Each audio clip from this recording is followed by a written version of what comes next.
ভয় পায় না। আজকের সমাবেশ সেটাই প্রমাণ করে। আমরা যুবলীগ পরিষদ সবসময় স্লোগান দিতাম, বৃষ্টির আদান রাখলেন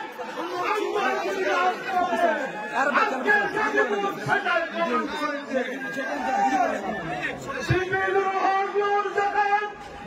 ছাত্র জনতার আন্দোলনের সময় হ্যান্ডকাপ পরায় পুলিশের সঙ্গে যখন ঘোষণা করেছিল এই অবৈধ দেশের সরকার 90% পতন হয়েছে। আমরা দিয়েছি এদেশের জন্য দিয়েছে।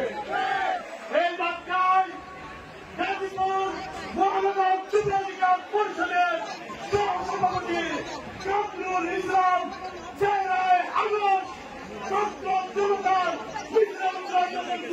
ছিল চিকিৎসাধীন অবস্থায় উনি মারা গিয়েছে। আমরা তার রাস্তার মাঝখানে কামনা করি। আমরা বলতে চাই হাজার হাজার শহীদ, হাজার হাজার আহত যারা হয়েছেন তাদের আন্দোলন তাদের কান্দা দেহ খুঁজে দিব না। গাজীপুরে অনেক ষড়যন্ত্র হচ্ছে, অনেক ষড়যন্ত্র হচ্ছে। আওয়ামী লীগের প্রযুক্ত এখনো এই দেশে রয়ে গিয়েছে, তারা মাঝে মাঝে শ্রমিকদের উচ্চশিক্ষা করার জন্য বিভিন্ন ধরনের কুপরামর্শ দিয়ে থাকে। আপনারা সাবধানে থাকবেন। জনগণের প্রশ্নের ঘোষণা, লোকবাসীর ঘোষণা, লোকবাসীর ঘোষণা লোকবাদ চলবে না, লোকবাসীর ঘোষণা জনবাসী চলবে না।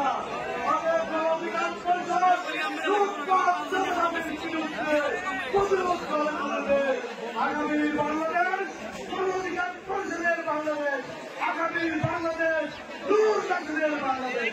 ধন্যবাদ গাজীপুর শ্রমিক সমাবেশে উপস্থিত সবাইকে। সম্মানিত ব্যক্তিবৃন্দ।